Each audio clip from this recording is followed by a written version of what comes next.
Hi, I'm Ellen from the Chili Dog, and today I am working on my Wallflower sweater. This design uses simple decreases like the knit two together, purl two together, slip slip knit, and purl two together through the back loop to create some really dramatic stitch patterns both here at the front of the sweater and also down the sleeve of the sweater. While I was working, I began thinking back to my early knitting years. As a new knitter, when I was working decreases, I struggled to remember which direction a pair of stitches would slant after working them together, and also what type of decrease to use when I saw a specific charted symbol. So I had to constantly keep referring back to the chart keys. So today I'd like to share a few tips for decreasing stitches that will keep you moving in the right direction. Tip number 1. When you're working two stitches together, the stitches will slant in the same direction that your right or your working needle goes through the pair of stitches. So for example, when you're knitting two stitches together, your right or working needle goes through the stitches from the left to the right. So that decrease is going to slant to the right. If you were doing a purl two together, your working needle would go through from the right to the left, so the pair of stitches would slant to the left.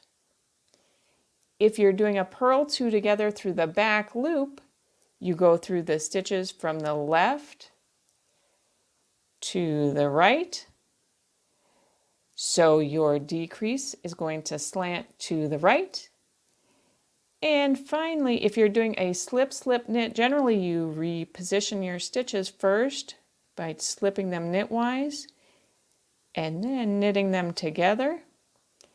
And your right needle is going through that pair of stitches from right to left, so the decrease will slant to the left. Tip number 2. Chart symbols visually represent the direction of the decrease slant. These are two symbols that are commonly used for a right slanting decrease. You can see that the symbol slants up and to the right. So on the right side, your working needle is going to go through the pair of stitches that are being decreased from left to right, just like it would for a knit two together. These are two common symbols for decreases that slant to the left. You can see that the symbol slants up and to the left.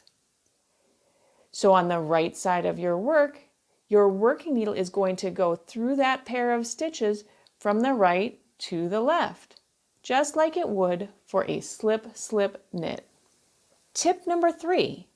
When you're working on a wrong side row of a chart, the decreased slant of your stitches needs to be made in the opposite direction of the charted symbol. That's because chart symbols represent the pattern as it looks from the right side of the work. So if you come to a decrease that slants to the right on the right side, on the wrong side of your work, the decrease should slant to the left, like it does for a purl two together.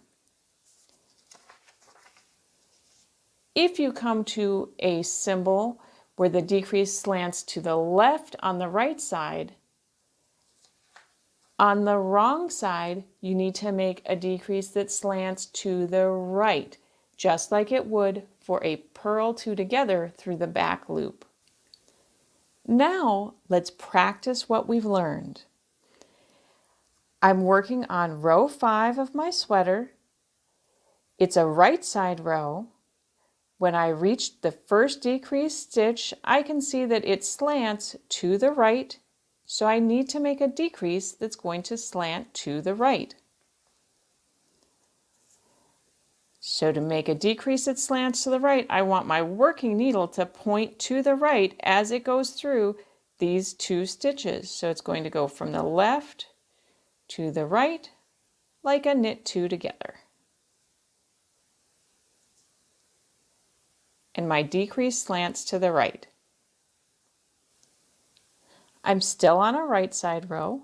I've reached my second decrease stitch right here.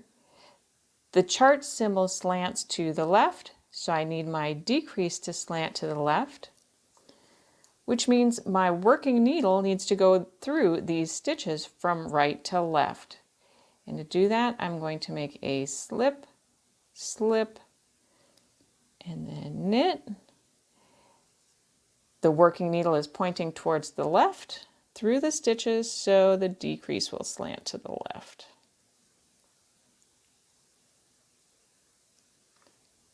Like that.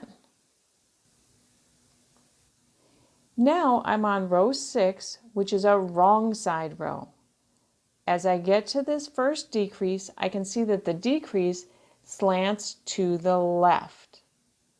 That means that since I'm on the wrong side, my decrease is going to need to slant towards the right.